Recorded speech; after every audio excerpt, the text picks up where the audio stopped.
pequeña mano que te acaricia, un simple paseo, sonrisas, lágrimas, unos primeros pasos torpes y dubitativos.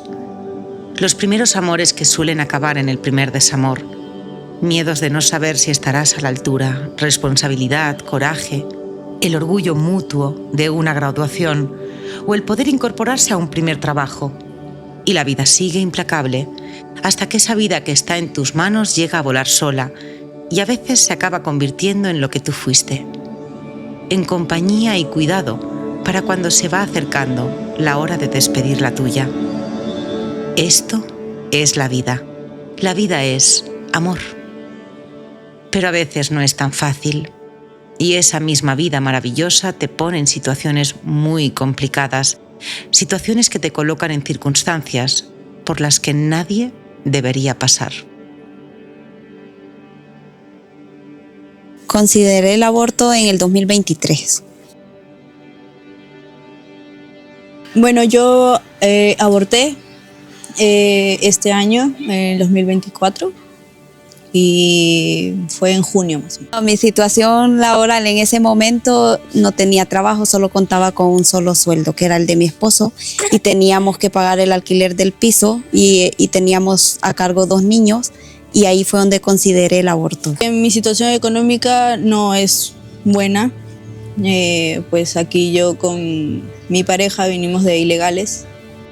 Bueno, mi marido reaccionó de una forma que no se lo esperaba y me dijo, no sé, no estoy de acuerdo en querer tenerlo y no estoy tampoco de acuerdo en querer que tú lo abortes. Entonces él estaba muy confundido y mi familia, mi mamá estaba que sí, que tuviera al bebé.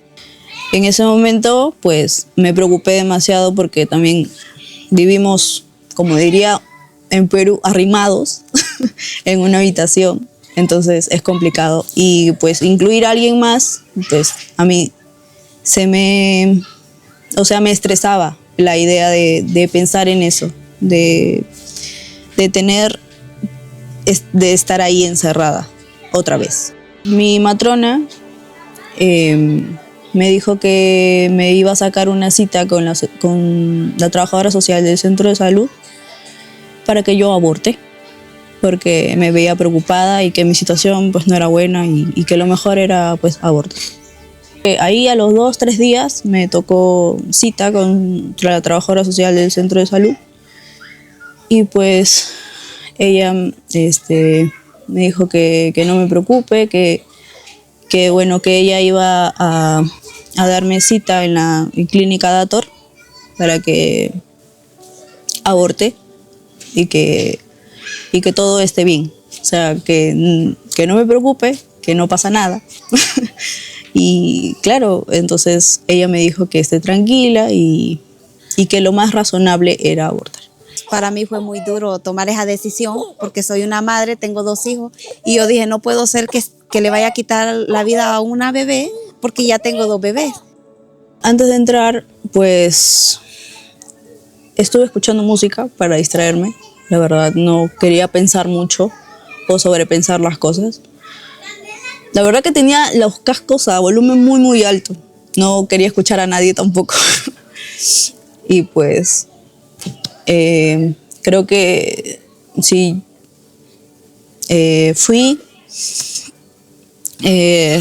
todo estuvo pues muy tranquilo, las chicas pues son más frías al hablarte y siempre te están calmando y calmando, que tranquila, que tu decisión está bien, que nadie te va a juzgar, nadie te va a decir nada, que está bien, que sigas adelante con el aborto, pues, ¿no?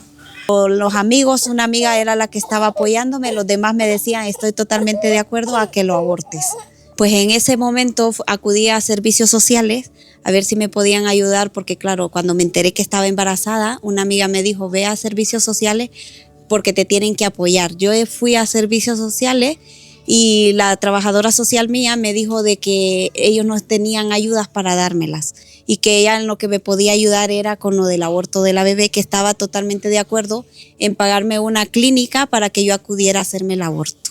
Yo no tengo papeles, lo que tengo es pasaporte, entonces cuando yo vine embarazada de Gela ya tenía pues 6-7 meses me hicieron un papel que es el DASE que se le da a los extranjeros.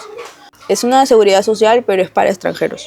Claro, como Gela ya estaba más grande, yo quería sacarme un seguro, o sea, el mismo papel, quería sacármelo, pero me decían que no podía porque no trabajaba. Entonces, claro, me negaban el papel a cada rato, entonces yo no podía ir al hospital. Pero cuando fui a abortar, pues ese papel ya había vencido. Entonces hicieron unas llamadas, no sé cómo, y en 2 días tenía yo la cita para renovar mi DASE. En un día tuve mi DASE, que mayormente demora la cita 3 meses para que tú puedas sacarlo, pero me lo sacaron al día siguiente para que yo pueda abortar. No te dejan ni 3 días pasar, o sea, es como todo muy rápido. Llaman a todo el mundo y se encargan las mismas trabajadoras sociales. En principio iba a la clínica de Ator porque iba a ver sobre el aborto. Yo ya tenía la cita, y fui a la clínica, entré. Yo no había visto a la clínica, ¿cómo se llama? Al refugio, aún no lo había visto. Yo entré y en cuanto salí de la clínica ya Ana se me acercó y me dijo, Ana, puedes pasar si quieres. Entonces luego me acerqué a su compañera porque sentía aquella cosa de que tenía que entrar. Me dice mi marido, ve, porque yo le dije, no, y si mejor nos vamos a casa, y me dice mi esposo, no, ve, si tú sientes, ve. Entonces vine y me acerqué a su compañera, pasamos, y ya ellas me han aconsejado un montón. Entonces ahí yo caí en razón, y ellas me dijeron, estamos para apoyarte. No puedes hacer esto porque nosotros cuenta con nuestro apoyo, y hasta estas alturas ellas me han apoyado un montón. Cuando vas a la clínica, pues te hacen firmar un consentimiento para que te duerma, pues, ¿no? Para que el proceso, pues, no te duela. Siempre te dicen eso, para que no te duela. Y pues te duermen, pasarán unos 5 o 10 minutos y te llevan a unas camillas donde te recuestan y pues esperan a que te pongas bien y ya te vayas. Te levantas mareada. Yo, bueno, ese día justo al momento que me levanté trajeron a otra chica. Yo creo que quería escapar de ahí porque empezó a llorar descontrolada y yo no quería abrazarla porque me iba a sentir igual. Entonces pues opté por pararme y irme al baño. Y claro, ahí las chicas te dicen que esperes aunque sea 10 minutos y para que se te pase el efecto y te vayas a un bar, tomes una Coca-Cola, un café, lo que tú quieras y que va a tu casa. Entonces luego acudí a servicios sociales a ver si me podían apoyar porque yo ya estaba decidida que no iba a abortar. Y ahí fue donde me dijo que lo sentía mucho, pero que ellos no podían ayudarme, que si yo había tomado esa decisión, pues qué mala suerte, pero que ellos no me podían apoyar con la bebé. La que me estaba atendiendo anteriormente, no, pasé a manos de otra encargada y me recuerdo que le conté la historia mía y me dice, cariño, sí, yo siento que muy mal lo han hecho, pero es que esto es lo que hay. Bueno, en ese momento pues no sientes, te duermen. Pero bueno, cuando te levantas vacío. Eso creo que fue un momento muy doloroso. Nunca me he arrepentido porque para mí esto es una felicidad ahora. Al principio sí lo pensé, pero ahora soy la mujer feliz. A veces la situación te empuja y claro, yo en ese momento solo pensaba en dinero, que el dinero no me iba a alcanzar y pues tenía que hacerlo. Claro, pero siempre hay una salida. Si pudiera volver el tiempo atrás, pues no me hubiera puesto ni los cascos, además, ni los hubiera llevado. Porque creo que en el mismo camino, pues, te vas arrepintiendo. Y claro, es normal. Pero en ese momento, pues, yo llevaba los cascos principalmente por eso, porque no quería arrepentirme y volver a casa. Porque era algo que supuestamente ya estaba pensado. Entonces, Pues por ese lado me arrepiento mucho de hacer eso.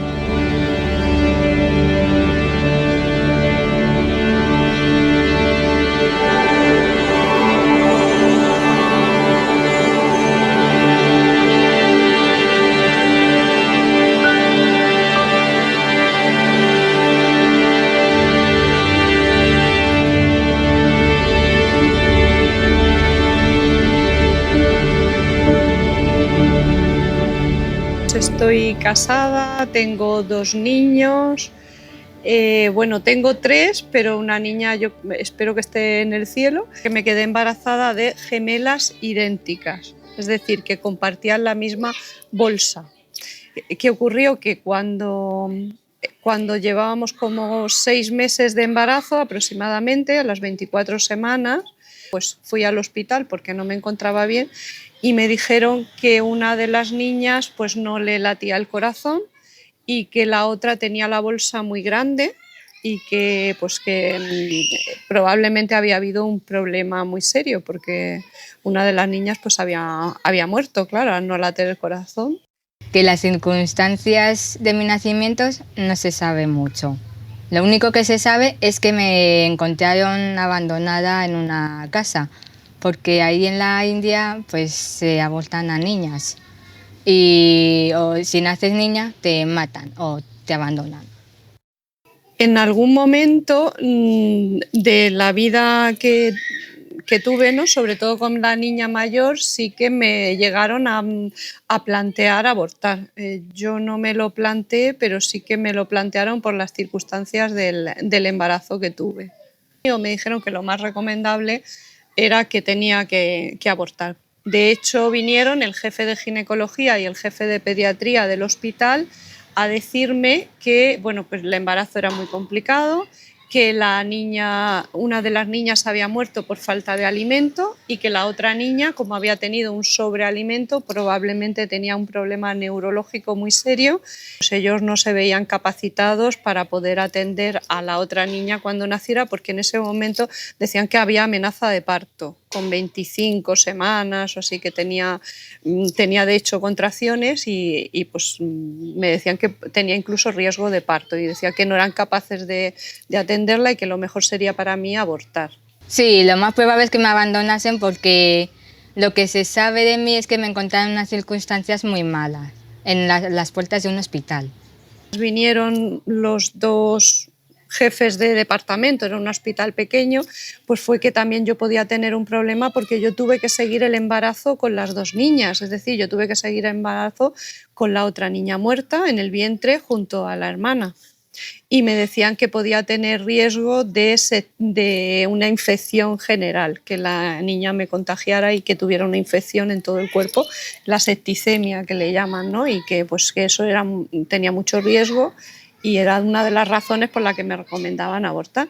Es un tema muy complicado porque cuando está en riesgo la madre, pues es una vida con otra vida, entonces ya pues es muy complicado. Las madres a veces elegimos, no, pues vamos a seguir adelante aún con el riesgo. Pero es un tema que yo veo pues muy complicado y muy personal. Llegué a la India, de la India a España gracias a mis padres, que mis padres me adoptaron. Mi madre no podía tener niños porque tiene lupus.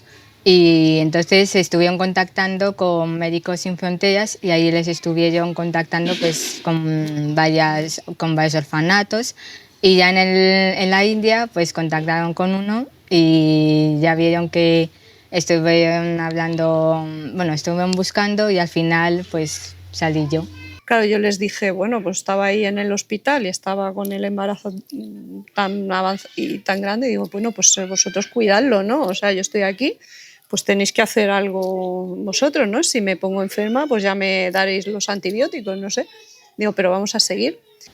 Mis padres me quisieron desde el primer momento que querían adoptarme y me han dado mucho amor. Mis hermanos son también adoptados. Ellos dos son hermanos biológicos. Ellos vinieron 5 años después que yo. Confianza y de fe, porque unos padres no se saben que se van a encontrar con este niño. pero ellos quieren hacer lo posible para hacer feliz a este niño y para darle el amor que él tanto necesita. Yo acepté el riesgo, no sabía lo que podía venir y dije, bueno, pues vamos a aceptar el riesgo porque era una vida y digo, ¿cómo voy a hacer eso, no? Con mi hija que está aquí dentro mío. Digo, no, pensé, bueno, pues tendremos que arriesgar lo que sea y bueno, y al final, pues mira, pues salió bien, ¿no? Recé mucho.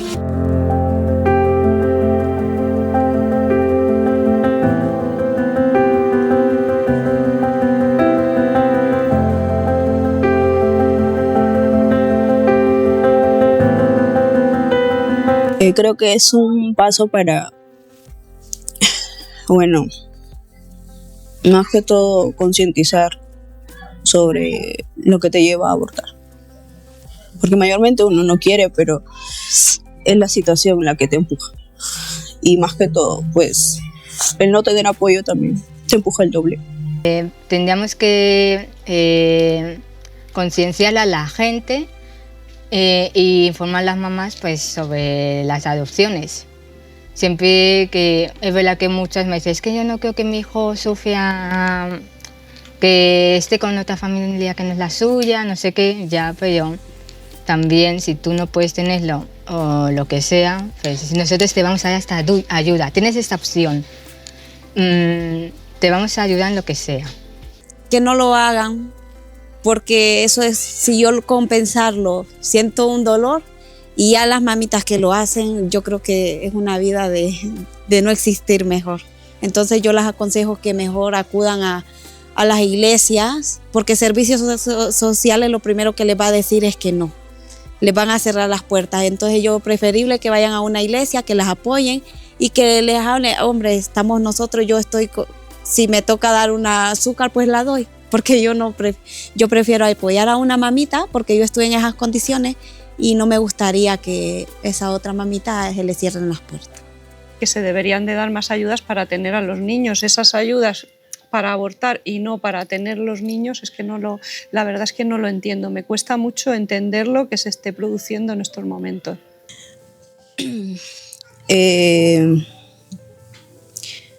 Creo que hubiera querido pues apoyo económico que mayormente todos piden, porque con un niño pues se gasta los pañales, la leche, de vez en cuando pues la ropa también es importante. Entonces este tema no hay que pensar en caliente, digamos, porque siempre hay que darle muchas vueltas, porque mayormente las personas que te aconsejan a abortar te dicen que es un proceso muy, muy rápido, eficaz y sobre todo que no te vas a acordar. Y no es así. Si tú no quieres a ese niño, si tú no aceptas el embarazo, pues lo más lógico es darle una adopción, porque para mí me parece mucho peor que él matar a ese niño que darle una adopción. Yo a una chica que se plantea abortar, yo le diría que lo piense, que vea que hay muchos estudios que dicen que este niño que lleva dentro es un niño de verdad, que está formado, que tiene todas las posibilidades de vivir, que es un niño, es un hijo suyo y que entonces pues ella tiene que valorar mucho los problemas que tiene frente a la belleza de tener un hijo, que es lo más bonito del mundo. Te queda el bichito siempre en la cabeza. Desde que en 1985 se despenalizara el aborto en España, se han llevado a cabo una serie de planes y políticas que han fomentado lo que no deja de ser el quitar la vida de alguien que no se puede defender. Una práctica que en aquellos maravillosos 80s, llenos de ilusión por vivir una etapa donde se prometió libertad, la idea de abortar no cabía en la mente del español medio. Hoy, el aborto se ha convertido en un método anticonceptivo más. ¿Por qué? ¿A quién le interesan más de 100.000 abortos al año? ¿Es solamente puro negocio o hay algo más? Yo considero que la vida humana empieza desde la concepción, pero no es solo yo, son soles, sino el conjunto de los científicos que investigan la vida humana y el desarrollo embrionario y la genética y la embriología, ¿no? Es decir, desde la unión de los gametos se crea un nuevo individuo, un nuevo ser, que es lo que llamamos el huevo cigoto, ¿no? Y al venir de un hombre y una mujer solamente puede ser humano. Entonces, desde ese momento ya hay vida. Bueno, ya es obvio que hay desde el primer momento. Normalmente el argumento suele ser más desde cuando hay persona. Y es verdad que la noción de persona es una noción más complicada, que los positivistas jurídicos pues hacen un razonamiento circular. ¿Y cuándo eres persona? Cuando el derecho dice que eres persona. ¿Y cuándo te podemos abortar? Cuando hayamos dicho previamente que eres persona. Al final se convierte, no hace falta ser muy inteligente para darse cuenta de que se convierte en algo arbitrario, ¿no? Desde el momento de la concepción empieza ahí ya una revolución celular y todo el desarrollo embrionario, que es un mundo absolutamente fascinante, cómo las células se van agrupando para ir formando los distintos órganos, ¿no? Entonces, por ejemplo, se sabe que a los 21 días de vida de ese embrioncito, de ese huevo cigoto, ya se empiezan a agrupar las células del corazón y empieza ya con actividad cardíaca y latido cardíaco. 21 días. Es verdad que incluso con contradicciones, un ser concebido ya en su primer día de vida, ese ya tiene derechos como por ejemplo el de herencia, que solamente se reconocen a personas, por lo tanto el ordenamiento jurídico está reconociendo que es una persona, pero luego en otros casos, como es el caso del aborto, se le está reconociendo que no. Entonces, todos esos cambios que están ocurriendo en el embrión, nosotros somos capaces de verlos mediante una ecografía, ¿no? Y podemos ver ya el latido embrionario entre la semana 5 y 6 de embarazo, es decir, desde muy inicial.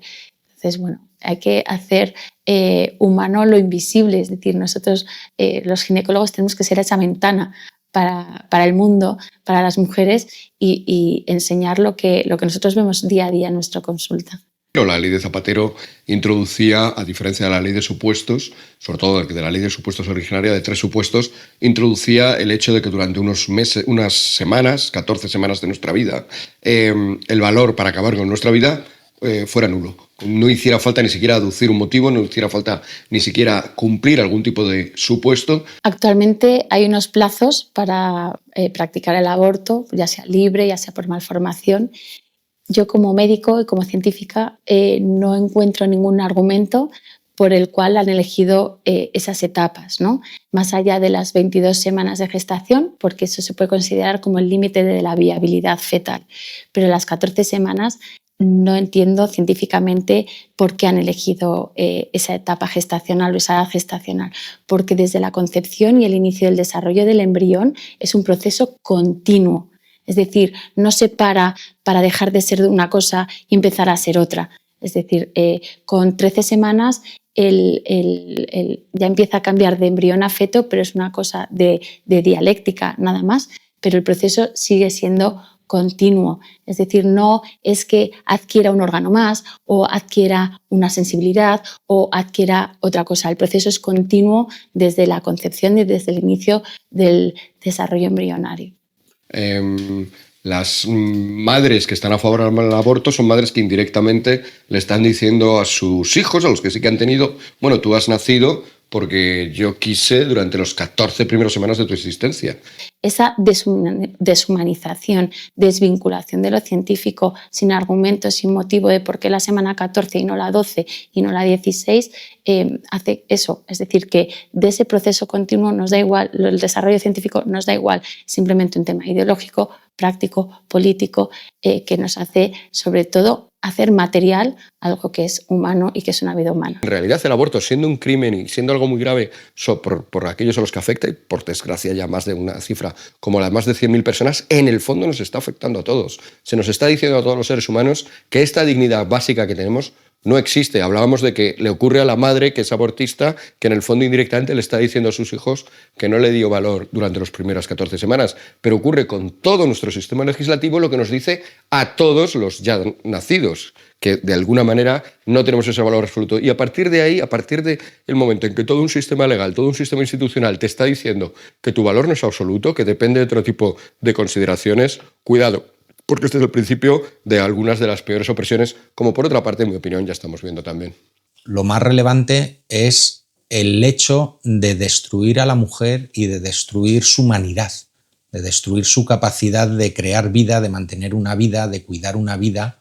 Y entonces, una vez que le has quitado eso a la mujer, la tienes ya a tu servicio para siempre.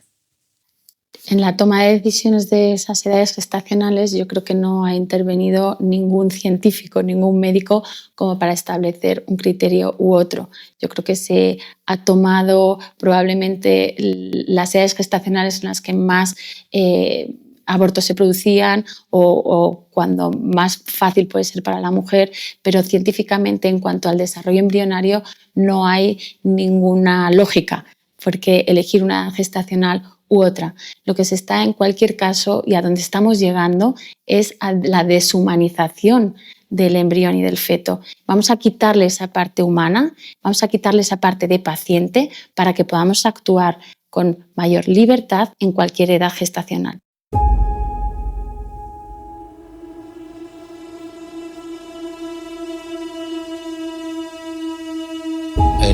El último dato actualizado es un informe que publicó la Organización Mundial de la Salud hablando de que había 73 millones de abortos anuales en el año 21. En el caso español, bueno, el último año del que tenemos datos es el 2023, donde se produjeron 103.097 abortos en un año. Para tenerlo en perspectiva, en ese mismo año nacieron 322.000 niños. Lo que viene a decir es que prácticamente el 24 y pico % de los embarazos acabaron en aborto en España. Desde que se recogen los datos, a partir del año 88, en España se han realizado 2,78 millones de abortos. Es como si cogemos a toda la población de Castilla-León más Santander, más Cantabria, y la eliminamos. Por eso yo creo que cuando te encuentras con algo muy absurdo, en realidad no es absurdo. En realidad te está revelando algo. Y yo creo que lo que nos está revelando es eso, que nuestra sociedad, que nuestra manera de pensar está construida sobre esa idea de libertad que incluye el exterminio de otro, pero que en el fondo además implica que nadie se cree del todo que la vida sea valiosa. El aborto en España, trágicamente, se está considerando como si fuera un método anticonceptivo. De los 103.097 abortos del 23, para 69.065 mujeres era su primer aborto, la primera vez que pasaban por una clínica. Para 22.563 ya era el segundo. Para 7.268 el tercero. Para 2.456 el cuarto. Para 943 el quinto. Y para 802 el sexto o más. De esas 802 mujeres que prácticamente se establen todos los años, 246 vivían en pareja y tenían ingresos propios. 226 vivían en pareja pero no tenían ingresos propios. De esas 802, solo hay 57 que declaran vivir solas y sin ingresos propios. O sea, yo no creo que sea un tema de dinero ni de situación económica. Ese sentido un poco tontorrón del pasárselo bien, del estar meramente disfrutando por disfrutar, se pierde. Por lo tanto, hacemos hincapié en eso y cuando nuestra vida va a dar muchos problemas a alguien, o alguien piensa, mejor dicho, que le va a dar muchos problemas, que sería la madre o la familia, o cuando en nuestra vida, al final de se justifica el aborto, o cuando en nuestra vida, al final de ella, pues empieza a darnos muchos problemas a nosotros mismos por la vejez y también al resto de nuestras familias, también se fomenta que te salgas cuanto antes para que dejes de estorbar, que es la eutanasia. Sí que hay un patrón de personas que se encuentran en una situación muy difícil como para poder sacar adelante a los niños, pero los datos os voy a leer textual para que yo creo que no dejan lugar a dudas. De los 103.097 abortos del 93, el 58,01%, 59.802 mujeres, eran empleadas por cuenta ajena, o sea, tenían trabajo. Es una tendencia que se está viendo en todas las sociedades a medida que van progresando y se van volviendo más ricas, la tendencia es a tener menos hijos. Las cifras hablan por sí solas. Cuando un Estado considera que algo es un derecho, lo debe garantizar y fomentar. Y así se está haciendo. ¿Y cuál es el resultado de todo ello? La escalofriante cifra de 103.097 vidas truncadas. Y sí, solo en el año 2023. todo ello sin tener en cuenta las consecuencias. Las primeras en sufrir son las mujeres, que en todos los casos es traumático, pero cuando se convierte en una decisión propia y voluntaria, la palabra trauma se queda muy corta. Y también lo que conlleva llenar un estadio como el Bernabéu de niños y decidir que no deben vivir. El problema aparece cuando lo que has catalogado de derecho no puede ser explicado en su totalidad. Porque de hacerlo, quizás, alguien podría preguntarse cómo puede considerarse elevar a derecho algo así. Para mí, la existencia en nuestro país de un derecho a aborto libre hasta la semana 14 es un impacto y un cambio radical en nuestra sociedad, ¿no? El aborto ha corrompido a todas las sociedades donde está legalizado y donde está extendido. Realmente se ha infiltrado en nosotros, ¿no? Existe el aborto libre en nuestro país hasta la semana 14. Las cifras de en torno a 100.000 abortos al año, empezamos a convivir con ellas, ¿no? Y ha dejado como de afectarnos, de hacernos daño, de ver que realmente lo que estamos haciendo es matando seres humanos. En la medida en la cual se oculta toda la información posible y cada vez se crean leyes o se anulan protocolos para que no se entere muy bien de aquello que está haciendo con la excusa de que las estarías traumatizando, evidentemente no se está pensando en su libertad, se está pensando de hecho en que si tuvieran incluso de una manera libre que decidir sobre esto, sería traumático y se está presuponiendo una vez más algo que se niega a la vez, y es que el hecho es traumático de que estás matando a tu hijo. Una mujer cuando se plantea un aborto realmente está en una crisis profunda y severa y se enfrenta ante un sufrimiento inmenso. Entonces, en esa situación de crisis es imprescindible información y reflexión. Una mujer que toma la decisión de abortar sin haber reflexionado, haber consultado todas las opciones que tiene, existe una alta posibilidad de que se esté equivocando en su decisión. Se ve que no es una decisión tan libre y tan consciente porque muchas, cuando les hablamos en el Refugio Provida, cambian de opinión. Estamos presuponiendo que conocer lo que vas a hacer es traumático. O sea, se está diciendo, no queremos que las mujeres sepan nada. Una ecografía es saber acerca de tu embarazo, una escucha del latido fetal es saber, pero no queremos que sepan nada porque damos por supuesto que esto que hacen es horrible y si lo saben van a quedar traumatizadas. Bueno, pero el problema entonces no sería evitar que hicieran algo horrible, hacer todo lo posible para evitar que hicieran algo horrible. Lo que realmente tiene incidencia en la decisión es ver la ecografía y ver a su bebé y cómo le late el corazón, etcétera, etcétera, para no decir oír el latido cardíaco. Bueno, eso ya es definitivo, o sea, las que lo oyen ya no abortan y por eso es que lo prohíben totalmente, claro. Lo que se propuso en España, concretamente en Castilla y León, fue una medida absolutamente ligera, fue una medida absolutamente superficial, mínima. Vamos simplemente a establecer un mecanismo por el cual siempre se ofrezca la posibilidad de ver la ecografía. Perdón por la frase porque es complicada, pero es que era lo que era. No vamos a enseñar siempre la ecografía, no vamos a enseñar siempre para hacer que escuchen el latido fetal, no, pero siempre vamos a acordarnos de decirle a la mujer, oye, ¿quieres, respeto de libertad absoluta, querrías quizá escuchar el latido fetal o ver la ecografía? En mi experiencia, que llevo ya casi 20 años asesorando a mujeres en riesgo de aborto, cuando tú les has ofrecido hacer una ecografía, la mayoría de las mujeres aceptan, porque muchas quieren esa información, quieren saber de cuánto están, si va bien, si no va bien. Y en mi experiencia, 9 de cada 10 mujeres que estaban pensando en abortar, cuando han visto la ecografía, han entendido qué es lo que está pasando en su cuerpo, cómo está creciendo ese embrión, que generalmente es en etapa embrionaria, deciden no abortar.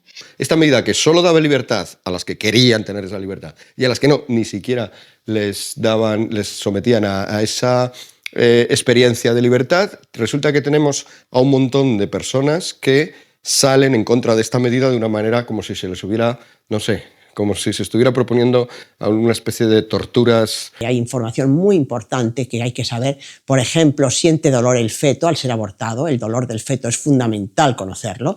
Lo que ocurre realmente en un aborto, los tipos de aborto que hay, cómo se realiza el aborto. Cuando eso se lo explicamos a las mujeres que van a abortar, pues la mayoría se echan para atrás. Prohibido informar. Prohibido acercarse a entregar un folleto. Prohibido rezar. Prohibido dar alternativas.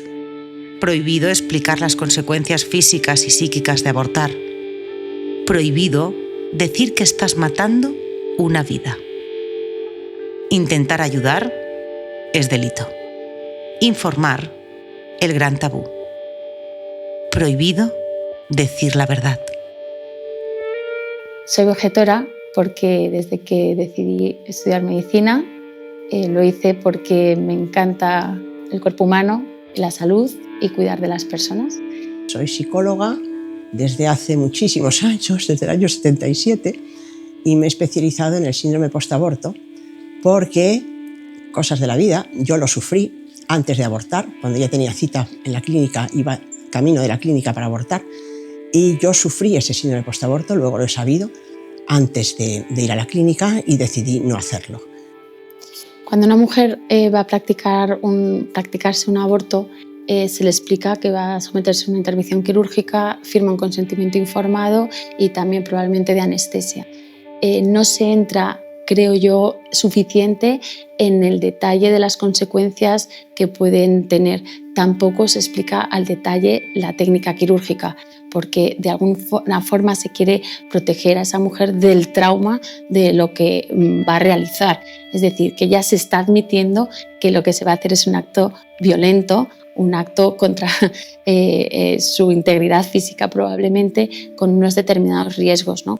Bueno, antes de abortar, la mujer tiene una lucha interna terrible. Se pasa deshojando la margarita día y noche, atormentada de no saber qué hacer, de barajar distintas posibilidades, del miedo que sufre, siente un miedo brutal ante el futuro, se siente muy insegura, normalmente es porque no tiene el apoyo de o sus padres o su pareja, y no encuentra apoyo en las amigas, porque como la sociedad ha hecho tanta propaganda del aborto, pues claro, le dicen que eso es un quiste, que se lo quite, que eso no es nada. En el caso del aborto no se entra en detalle. ¿Por qué? Porque se protege de alguna forma a la mujer de obtener información de todo ese proceso, que al final es un proceso desagradable, violento, en el cual se va a extraer de su cuerpo y de su útero a su hijo en desarrollo. No es consciente de lo que le puede pasar después, porque claro, cuando no lo has hecho todavía, no sabes lo que va a pasar después, porque no te lo cuentan. La técnica del aborto se puede distinguir hoy en día en dos protocolos, ¿no? O dos formas de practicarlo. Uno es el aborto químico, que es que te tomas un tratamiento, se administra un tratamiento que va a producir unas contracciones uterinas y un desprendimiento de la placenta o del trofoblasto, que es la placenta en su origen, para que se produzca una hemorragia y una expulsión del contenido intrauterino y, por tanto, del embarazo en su origen, ¿no? Cuando ya el feto tiene más edad gestacional, debido a que ya tiene estructuras sólidas como son los huesos, como ya tiene la cabeza, que tiene el cráneo más formado, es preciso e inevitable la fragmentación fetal para su extracción, ¿vale? Generalmente se empieza por las extremidades, que es lo más fácil, pues, de fraccionar y de extraer, después el cuerpo y por último generalmente la cabeza. Cuando el feto ya tiene una edad gestacional mayor, que podría ser pues un feto viable, ¿no? Por encima de las 24 semanas, lo que se produce es una dilatación y una provocación mediante fármacos de contracciones uterinas para que se produzca el parto. A mayor edad gestacional, ya por encima de las 30 semanas, generalmente es eso, se produce la muerte fetal o bien con una inyección de cloruro potásico o suero salino, lo que sea, para matar al feto y entonces provocar el parto con feto muerto. Entonces después se encuentran lo que yo digo, que es muy grave y es muy tremendo, que el niño se ha ido, pero que la muerte se ha quedado. La muerte se queda dentro. Ellas se sienten vacías, para empezar. Se sienten muertas en vida, que es lo que yo sentí ese día cuando iba a la clínica abortista. En los abortos quirúrgicos, pues, se pueden producir complicaciones propias de la intervención. Muchas veces lo que se produce es una hemorragia tras la realización del legrado, del aspirado o de la extracción fetal. Otras veces se puede producir, no es muy frecuente, pero puede ocurrir una rotura uterina o lesión uterina, ¿no? En algún caso pues, hemos visto pues, al fragmentar ese feto, trocearle, pues, que a lo mejor un trozo de hueso largo quede clavado en el músculo uterino, ¿no? Por ejemplo, un fémur, que ha ocurrido que se quede clavado en el músculo uterino, y eso pues, puede producir, como decía, una hemorragia, una lesión uterina. Pero bueno, estas cosas ocurren, la mujer debe saberlo. Es verdad que el porcentaje no es muy elevado, pero tienen que saber que pueden ocurrir. Los que tienen un aborto sobre sus espaldas y sobre su conciencia necesitan quitarse esa carga haciendo parecer que está bien hecho y que las demás también deben hacerlo. Entonces siempre es así. O sea, el mal se extiende mucho más rápido que el bien, porque necesita apoyos para sentirse bien, para luchar contra esa ansiedad que les produce su conciencia. Las lesiones uterinas pueden tener como consecuencia máxima y una hemorragia muy, muy intensa, pues que haya que extraer el útero, con lo cual esa mujer va a perder para siempre su capacidad para ser madre. Bueno, hay que plantearse si las mujeres que se someten a estas prácticas quirúrgicas para someterse a un aborto son conscientes de todos estos riesgos, ¿no? Para mí lo más impactante en mi experiencia de casi 20 años asesorando a mujeres en riesgo de aborto es cuando he visto mujeres que han abortado, porque también las he visto después, y que han tenido una consecuencia, ¿no? O una complicación y han perdido su oportunidad de ser madres luego, ¿no? Entonces eso bueno, pues es una herida, ¿no? Porque ha sido como consecuencia de una decisión tuya. Has matado a tu hijo y has perdido tu capacidad de ser madre para siempre. El síndrome postaborto es propio de los abortos provocados, insomnio, pesadillas. Pues mira, aquí tenemos un folleto de No Más Silencio que hicimos ya cuando empezamos a trabajar con este tema en el 2003, donde explica que algunos de los síntomas son comunes: pesadillas recurrentes, insomnio, flashbacks, recuerdos súbitos de la experiencia del aborto, dificultad para concentrarse, ira, aflicción, alucinaciones auditivas de un bebé llorando en este caso, ansiedad y estado hiperalerta, negación, represión, etc. Estos son típicos y comunes a los cuadros de trastorno de estrés postraumático. Pero luego hay otros que son específicos del síndrome postaborto. Sobre una de las secuelas del aborto muy claras, que son físicas también, por ejemplo, que el aborto aumenta el riesgo de cáncer de mama en unas proporciones astronómicas. O sea, en el caso de una chica menor de 21 años que aborta a su primer hijo y que tiene algún antecedente de cáncer en la familia, va a coger el cáncer de mama sí o sí. O sea, la probabilidad es infinita. Y, curiosamente, el mayor factor de riesgo, que es una diferencia brutal, que es este de aquí, es el aborto provocado. Y resulta que este lo eliminaron del estudio, ese factor, o sea, lo quitaron directamente del cuadro, y lo descubrió una doctora francesa, Nadine Andrieu, después haciendo un metaanálisis de todos los estudios que había sobre el tema, y descubrió que habían ocultado ese dato. Es clave que las mujeres dispongan de toda la información para poder elegir libremente. Es decir, si nosotros, la sociedad, la ideología, lo que quiere es ayudar a las mujeres a ser libres, que lo sean. Y para elegir libremente tienen que tener toda la información. Una ecografía previa para que vea cómo está desarrollado ese embrión o ese feto, eso significaría tener toda la información completa. Esto es lo que hay y esto es lo que vamos a hacer y lo vamos a extraer así. Muchas mujeres decidirían no abortar. El suicidio aumenta 3 veces más que la media de la población entre mujeres que han abortado. O sea, ese es uno de los temas tabú, de que no se permite socialmente hablar de los tratamientos postaborto, porque está mal visto que alguien las ayude. De hecho, a mí el Colegio de Psicólogos no quiso hacerme ni caso cuando les mandé la información de nuestra página web cuando empezamos, y cuando les ofrecí cursos de formación para psicólogos sobre este tema, es que no les importó para nada, no les interesa en absoluto.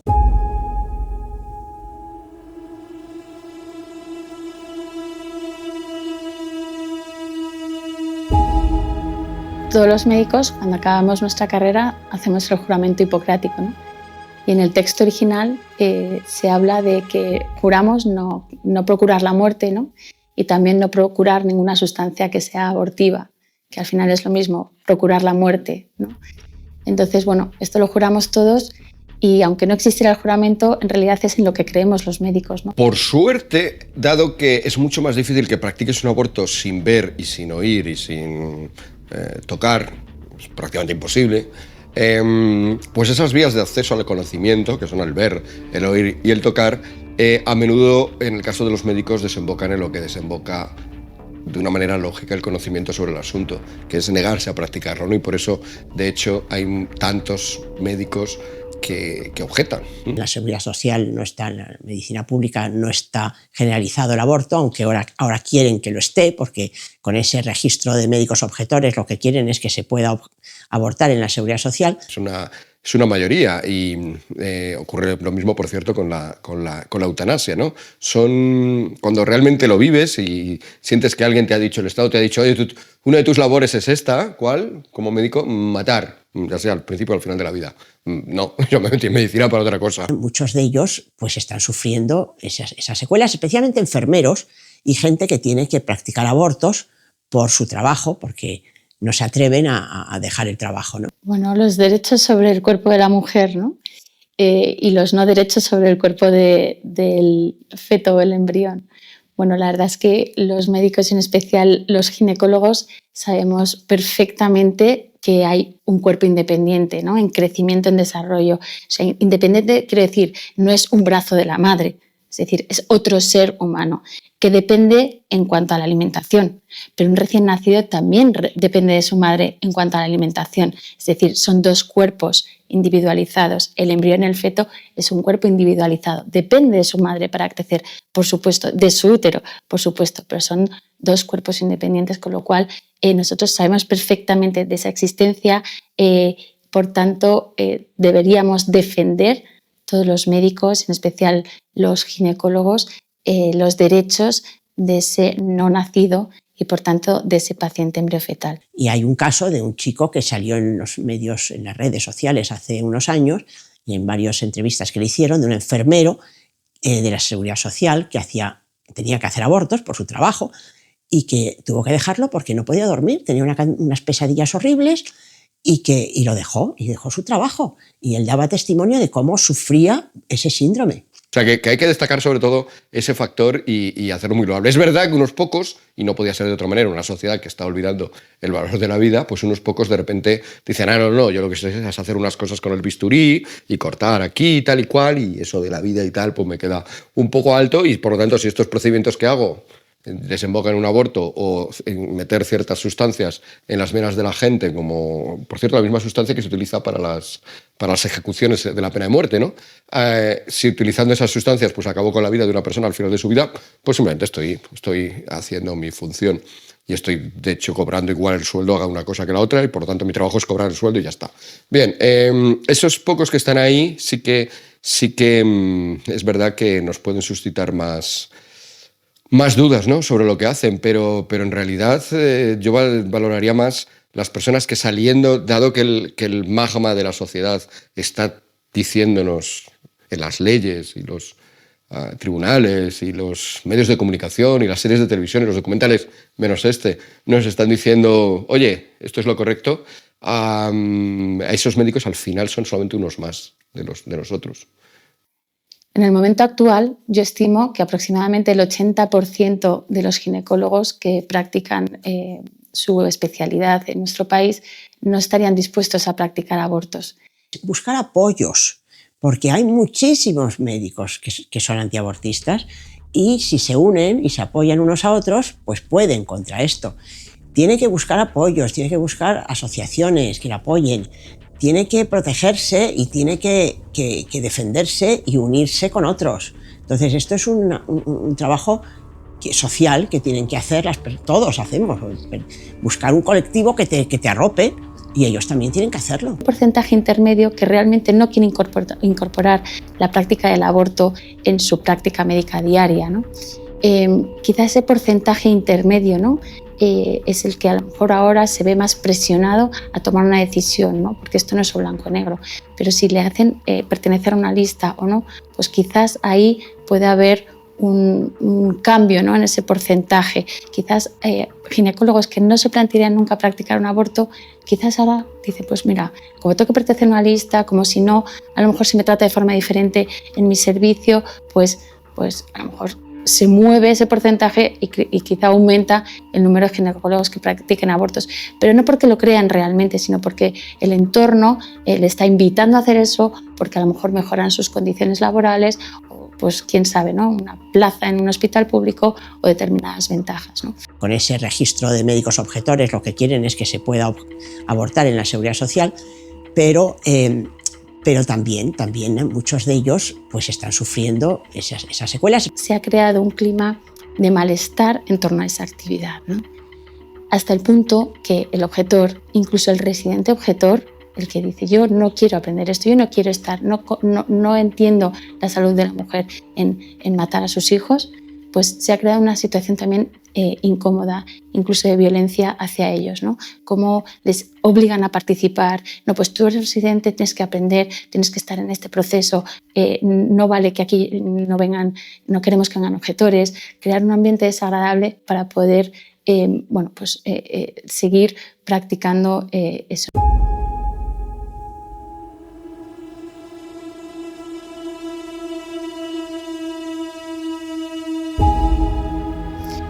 Para mí el ginecólogo es médico de dos pacientes, clarísimamente, ¿no?, de la mujer y cuando está embarazada de su hijo, ¿no?, según la etapa, el embrión o el feto.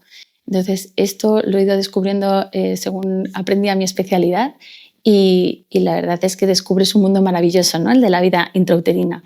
De hecho, la ginecología luego tiene muchas subespecialidades, ¿no? Y una de ellas es, por ejemplo, la medicina perinatal, la ecografía diagnóstica, es decir, hay especialidades propias de la ginecología que buscan el diagnóstico y el cuidado, ¿no?, de ese paciente embriofetal. De repente eres valioso solo a la medida en que das felicidad a los demás, ¿no?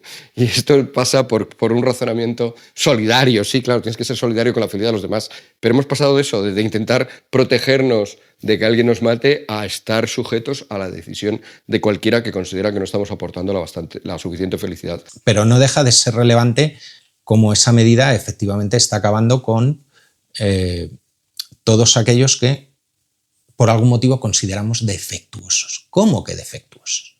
Es un mundo bastante... El que proponen todo este tipo de gente es un mundo bastante dantesco. Es clarísimo que hay un procedimiento eugenésico a nivel mundial para exterminar a los síndrome de Down y no solo a los síndrome de Down. Hay un rango muy grande de enfermedades, ¿no? Hay enfermedades cromosómicas, pues como el síndrome de Down, que sabemos que, que tiene mayor o menor penetrancia, mayor o menor gravedad, pero que desde luego no es una enfermedad incompatible con la vida ni que produzca una discapacidad enorme. Y hoy en día es el aborto por malformación más frecuente que se está realizando. De hecho, nacen menos de un 0,5% de los niños con síndrome de Down diagnosticados en la vida intrauterina, lo cual como médico me parece absolutamente una aberración. Y dentro de lo que comentaba de las modificaciones en la ley AIDO, aparecen dos categorías, que es malformaciones posibles, riesgo de malformaciones en el feto y malformaciones incompatibles con la vida, ¿vale? Claro, ¿qué sucede? El riesgo de malformaciones es que te hacen alguna de estas pruebas, pues la amniocentesis o te miran tal, pues mira, puede salir, podría ser, pero no es seguro. Hay muchos embarazos que han salido adelante a pesar de tener un pronóstico en teoría negativo y el niño ha salido perfectamente normal. Pero ya no hablamos solamente de esos defectos cromosómicos o de un labio leporino o de una agenesia de un brazo. Vamos a hablar ahora en concreto de enfermedades muy graves. Pues, por ejemplo, una anencefalia, ¿no? Que se sabe que esos niños o mueren intraútero o mueren a las pocas horas de nacer. O hablemos de una cardiopatía, una enfermedad congénita del corazón severa. O, hay muchísimas enfermedades que podrían llevar a la muerte del paciente embriofetal o bien intraútero o bien a las horas o días de nacer. Entonces, cuando hay ese diagnóstico, prácticamente la mayoría de los ginecólogos conducen la actitud hacia el aborto, ¿no? Que efectivamente se podría comparar con la eutanasia, ¿no? Es decir, oye, pues esto no tiene solución desde el punto de vista médico-científico, acabemos con la vida aquí, acabemos con el sufrimiento, ¿no? Pero está totalmente demostrado, uno, que el embrión o el feto, generalmente son fetos, ¿no? Porque se diagnostican en etapas de la gestacional más avanzadas, fisiológicamente sufre menos con una muerte natural, clarísimamente, ¿vale? Y mucho más violento es una muerte provocada por un aborto. Y la madre, está también demostrado que el duelo por la muerte de ese hijo enfermo es mucho más saludable a nivel psicológico y psiquiátrico cuando se produce una muerte natural. Es decir, el acompañamiento del hijo enfermo hasta su muerte natural, aunque sea posparto, es mucho más saludable para los dos, madre e hijo. Y luego, el hecho de que traiga alguna malformación o algún problema no tiene por qué ser malo. Y el caso que a mí me gusta poner siempre es el de Andrea Bocelli. Era una persona que efectivamente pues iba a venir con algún tipo de trastorno, algún tipo de problema, y ahí le tienes. Un cantante maravilloso. Entonces, que no son seres menos válidos, o sea, no tienen menor valor que cualquier otro con todos sus cromosomas exactos a los de todos los demás. Es esa frialdad, esa falta de humanidad y esa atonía emocional, que es uno de los síntomas del síndrome postaborto, que es no poder sentir y no poder sentir por el otro especialmente. O sea, la falta de valor que se da a la vida ajena. O sea, eso se destruye con el aborto. Y si existe el mal, tenemos que entender que también existe el bien. Y el bien en este tema está claro.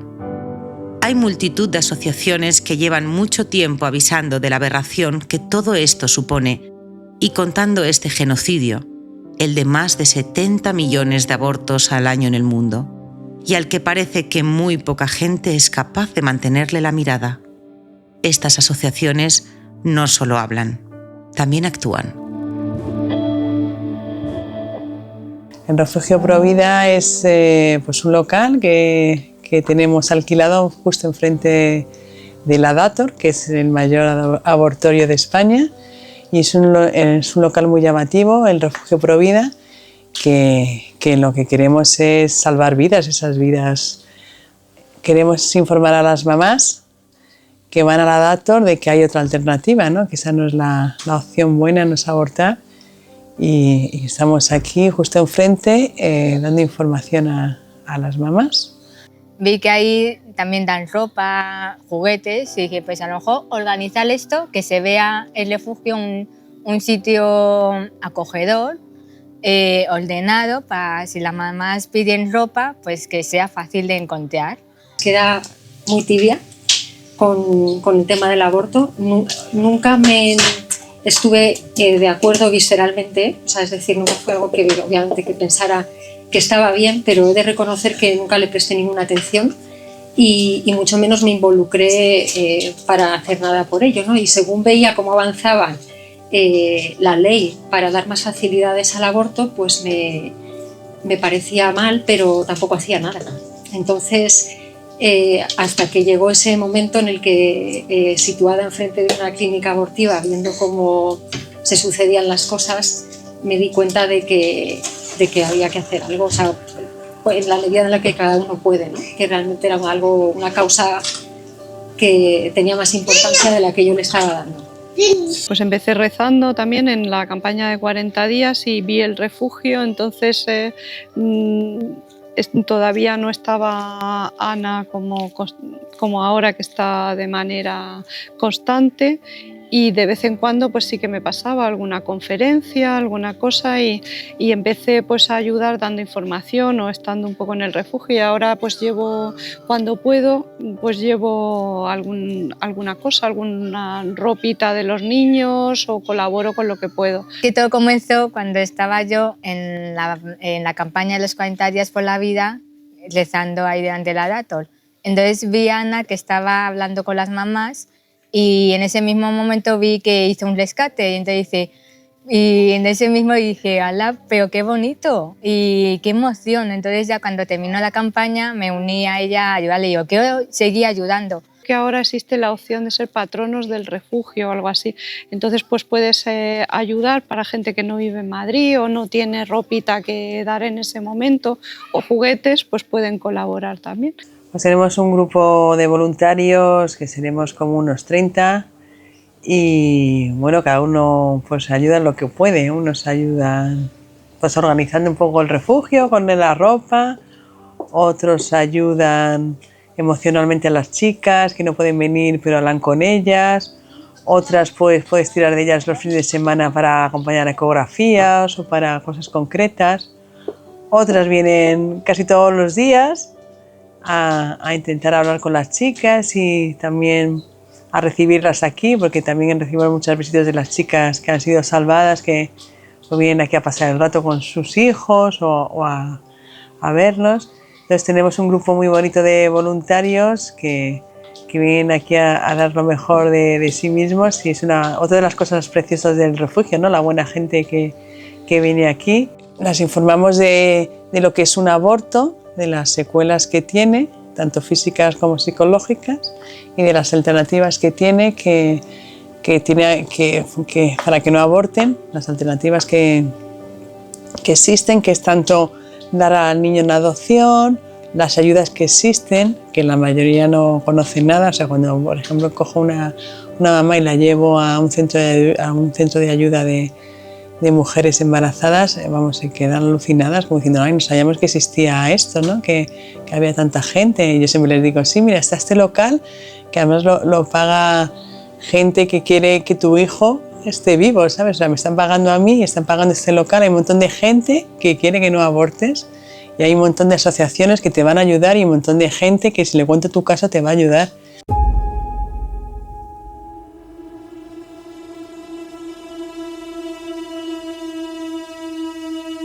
Cada dator, porque iba a ver sobre el aborto.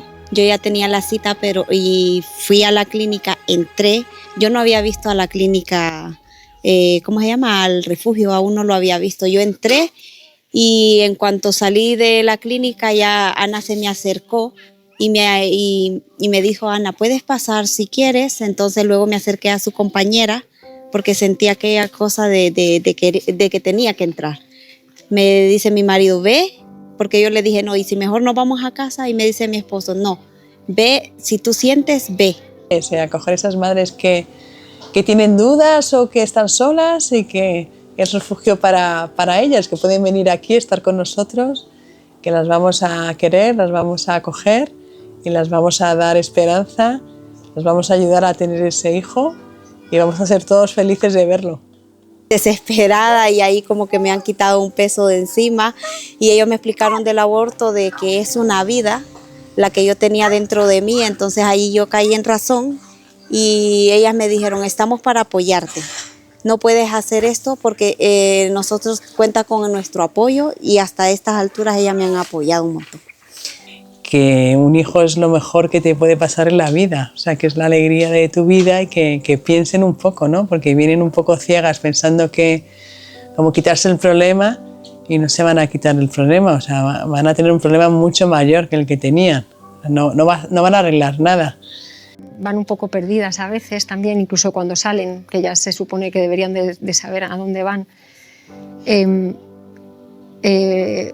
Meditativas, porque vienen de recibir, o sea, pues eso, de plantear algo bastante serio, entiendo. Yo creo que en el fondo ellas también lo saben. Con mucha delicadeza las digo, a veces me presento y les digo que estamos aquí ayudando a las mamás embarazadas, les digo. ¿Cómo me voy a aproximar a ella precisamente sin violentarla?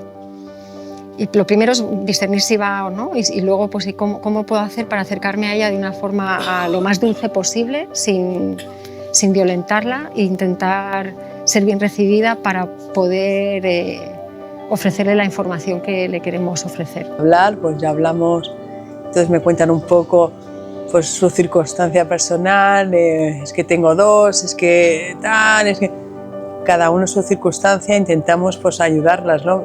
Decirles que esa no es la solución del problema, no es abortar. Nada. Y que yo le dije, pero es una vida la que tengo, tú tranquila que eso es un, ¿cómo es que le dicen ellos? Bueno, no sé, ya allí sí no me acuerdo.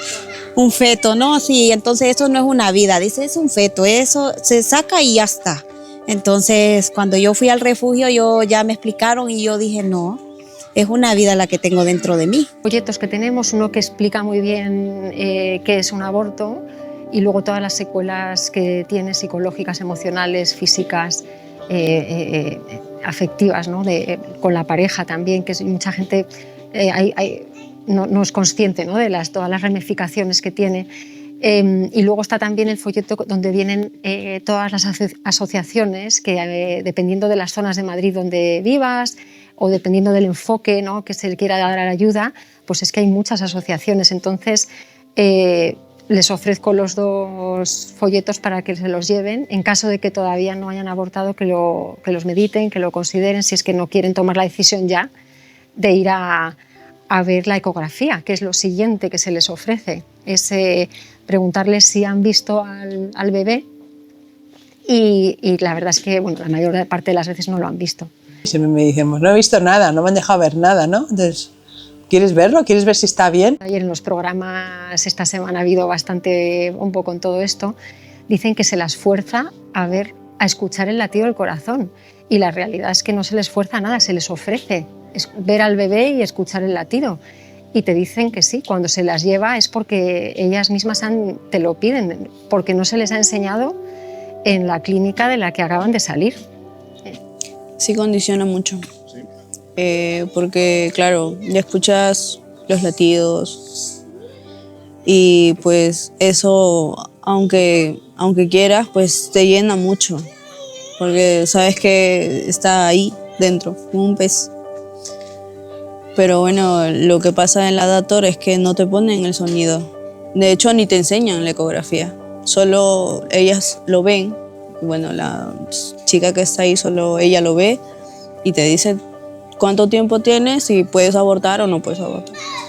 Y muchas, claro, van a verlo y cuando ven lo que tienen dentro, que no son una gestación, como dicen ellos, o un cúmulo de células, que ven que se mueve, que tiene su corazón, que le late el corazón, que se mueve, pues se conmueven y la mayoría de las que ven la ecografía pues siguen con el embarazo.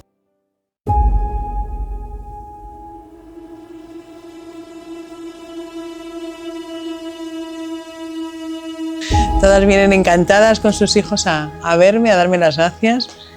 A dar las gracias a todos los que hacen posible el Refugio Provida, de menos mal que estabas allí, que tengo a mi hijo, ¿no? que es lo mejor que tengo. O sea, es que todas me han dicho lo mismo. Pero siempre se les ofrece la ayuda desde el refugio, tanto cuando van a hacerlo y te dicen que se lo van a pensar. Yo por lo menos, y sé que los demás voluntarios y la coordinadora Ana también, siempre se les dice que si por lo que sea más adelante necesitan ayuda, que no les juzgamos y que aquí estamos para lo que necesiten. O sea, que la ayuda siempre se ofrece, pero creo que también a veces hay un retardo en el tiempo. O sea, es decir, que la gente tarda en arrepentirse a veces un tiempo y en asimilarlo y en reconocerlo y luego pues en decidir pedir ayuda. Bueno, ahora creo que tengo una relación pues amical, digamos, porque no se llevó a cabo el proceso de embarazo, pero siempre hubo un apoyo emocional. Entonces, pues muchas veces hablaba con Palmira, que era de mi misma edad, entonces ella me preguntaba cómo estaba, me preguntaba por la bebé también. Y bueno, habíamos ido un par de veces al refugio para que ella jugara ahí con los juguetes que había, con las cosas. La acompaña emocionalmente y la acompaña, la llama, la pregunta qué es lo que necesita. Si necesita algo, pues ya nos encargamos los demás de buscarlo, encontrarlo, o dentro del refugio o fuera, por las parroquias. Intentamos solucionar el problema como sea. Si no podemos aquí, pues pues siempre conocemos a alguien que conoce a alguien que puede solucionar ese problema, como somos muchos. Hoy lo ponemos en nuestro grupo y en otros grupos también que tenemos. Y tenemos una red grande de gente maravillosa que quiere ayudar a la vida. De esos niños que estaban por nacer y que finalmente nacen. Ana, en principio, ella me ha estado aconsejando, me ha dado palabras positivas y eso como que me ha dado mucha fuerza, y ella con la ropa de la bebé me dio la cuna, bueno, me dio hasta un cochecito de la bebé, y ahí me sentí como que no estaba sola, y yo dije, estoy acompañada, tengo personas buenas alrededor, y ahí fue donde yo sentí mucho apoyo de parte de ellos. La mayoría de las chicas que hemos rescatado, como decimos, ayudan, vienen aquí e intentan rescatar. O si entra una chica, pues le dan el consejo, mira, yo tengo una situación difícil, pero lo mejor que he hecho es tener a mi hijo, y otras puertas se van a abrir. Siempre pues, se rescatan unas a otras. Cuando vienen por aquí, esto está animado de visitas, pues casualmente pues, se rescatan unas a otras. Más que todo es el apoyo psicológico que podría brindar y sobre todo emocional. Y bueno, para las mamás que llegan a tener a sus hijos, pues estaría bien apoyarles un poco más. Mayormente sí lo dan, y la verdad yo no llegué a completar, digamos, el proceso, pero sí sé que apoyan bastante en ese tema. Entonces, de repente no es mucho, pero con lo poco que tienen, pues tratan de apoyarnos.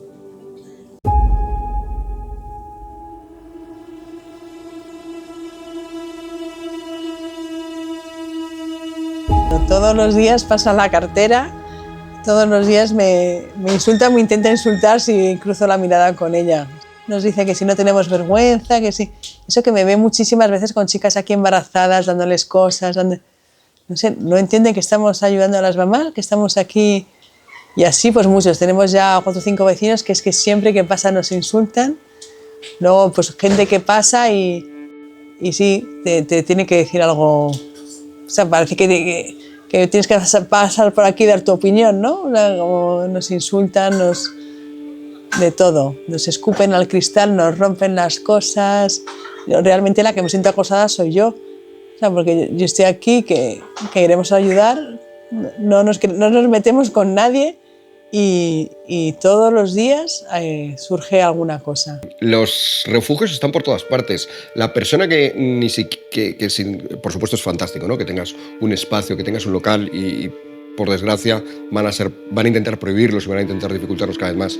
Pero fijaros que lo que he dicho antes, el solo edificio o refugio que significa nuestro propio cuerpo, nuestra propia presencia, nuestro propio estar allí, una sola persona rezando delante de una clínica ya altera absolutamente el espacio, ya constituye otra columna de esa catedral, ya está diciendo yo estoy sosteniendo aquí la dignidad del mundo entero, ¿no? Y como una columna lo estoy lanzando además hacia el cielo.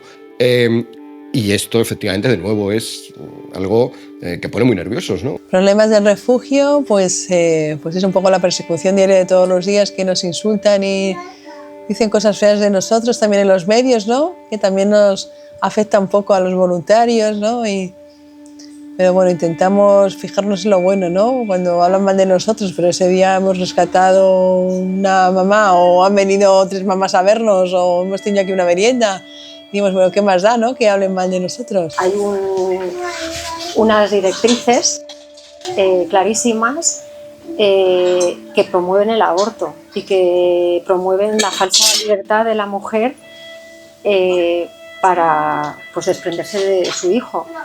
Más problemas, pues también el económico, mantener esto, el alquiler de esto y mantenerme a mí, pues es mucho dinero y todo el mantenimiento de los gastos de seguridad y de todo, pues también es dinero, es costoso, que lo pagan los socios de Hazte Oír, ¿no? Con sus pequeñas aportaciones. Y bueno, ¿qué más problemas tenemos en el refugio? Pues es un poco la persecución, ¿no? Tanto a pie de calle, con la gente que se mete con nosotros, como en los medios, ¿no? Que hablan como que somos unos criminales, cuando simplemente estamos ofreciendo ayuda y estamos aquí disponibles para que cualquier madre que tiene dificultades pueda tener a su hijo. Lo único que queremos es allanar el camino para que pueda tener a su hijo y ser feliz con su hijo.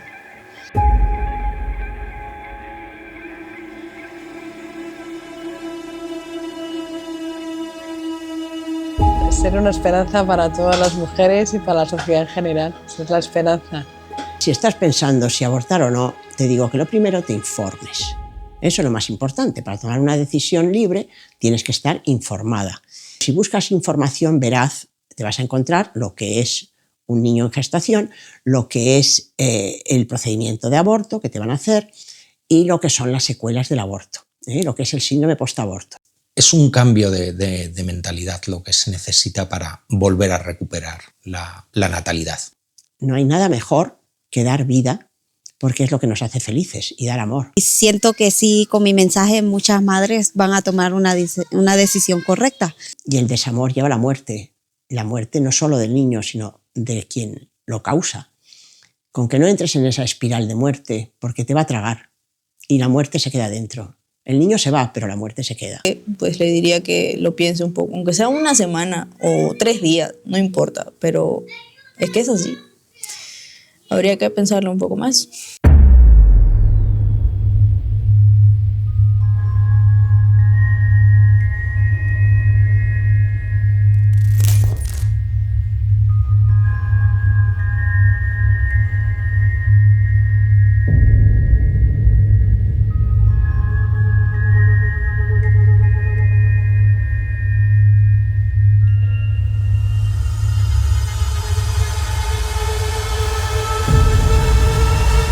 En los días en los que hemos estado grabando las entrevistas para este documental, han surgido varios debates en televisión que hablaban específicamente de este refugio Provida y de las personas que trabajan aquí. Uno de los argumentos que esgrimían los que están a favor del aborto era que las personas que aquí trabajan no tienen ni idea de lo que es pasar por el trauma del aborto.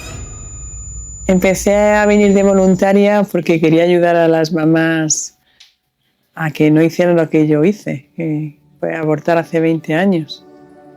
Y pues eso, no quiero que nadie pase por lo que yo pasé, que vayan allí sin pensar y que no tengan otra alternativa. Quiero ayudar a las mujeres a que no tengan ese sufrimiento de haber matado a su hijo. Yo vivía un poco alocada y la verdad que no lo pensé. La gente que me rodeaba me decía, esos son un grupo de células, la verdad que no lo pensé. No es que le quiera echar la culpa a los demás, pero realmente es que no lo pensé, me di cuenta cuando lo hice. En mi caso fue instantáneo, sí. No podía dejar de llorar. Y un vacío tremendo, ¿no? De que había hecho lo más horroroso que podía hacer, ¿no? Y lo sigo pensando, que de las peores cosas que se pueden hacer. Y por eso estoy aquí. Yo estoy aquí para que otras mujeres no hagan lo que yo hice. No porque vaya de listilla, ni porque... Y por eso tengo una situación privilegiada de estar aquí, de poder ayudar a otros niños que nazcan. Y también que no las voy a juzgar, porque yo he hecho lo mismo que van a hacer ellas o que han hecho. En eso veo que soy la adecuada para estar aquí, porque sí que veo que otras personas no lo entienden, ¿no? Que pues una chica pueda llegar a hacer eso, ¿no? Pero bueno, en mi caso desgraciadamente las puedo entender y estoy aquí para consolarlas y sobre todo para animarlas a que no lo hagan, ¿no? Con todas las que hablo les cuento mi testimonio y les digo que se van a arrepentir toda su vida, que toda su vida van a llorar ese hijo, aunque ahora no lo vean, pero que eso va a salir antes o después, se van a dar cuenta de lo que han hecho y van a sufrir. Y en cambio, pues tener a su hijo es lo mejor que pueden hacer, o sea, tener un hijo es el mejor regalo de la vida, es lo mejor. También puedo dar testimonio de eso, ¿no? De mis 4 hijos, que es lo mejor que me ha pasado en la vida. Y eso que he tenido historias, bueno, no ha sido muy ordenado, pero es lo mejor que puedes hacer, ¿no? Tener a tu hijo y verle crecer y es la mejor alegría de la vida, ¿no? Que se lo digo a todas, o sea, es lo mejor que hay. Tenemos varias voluntarias que están ayudando también por lo mismo, porque han pasado por un aborto. También tenemos gente que ha acompañado a una chica a abortar y que también se siente culpable y un poco como queremos por resarcir esa culpa que tenemos, como ayudando a las demás. es una buena terapia, la verdad, venir aquí a ayudar al refugio y salvar vidas por esa que quitamos, ¿no? Me ha ayudado a recuperarme, sentirme perdonada por Dios, y fue lo primero que pensé, ¿no? Que había hecho algo muy malo y que no tenía perdón. Pero gracias a Dios que yo siento que me perdona, que Dios me quiere aún con todo. Y también me está ayudando mucho esto, a ayudar a las demás mamás, ver a los bebés. Y animo también a otras chicas, que sé que hay muchísimas como yo, que nos da mucha vergüenza hablar de esto porque es muy duro, ¿no? Hacerlo público, pues a venir aquí a colaborar en el Refugio Provida, que uno se siente muy bien, ¿no? Ayudando a los demás y evitando esas muertes y viendo la vida de los bebés, o sea, que es muy terapéutico para todos, para todas nosotras. También el amor que hay entre los voluntarios, pues es terapéutico. Se ven muchos milagros, ya aparte de los bebés, pues cosas que pasan, de que uno se encuentra con otro, de que a una le surge un curso, cosas como milagrosas que no esperas que puedan pasar, ¿no? Y pasan en el Refugio Provida. Me lo dice mucha gente, el refugio es milagroso.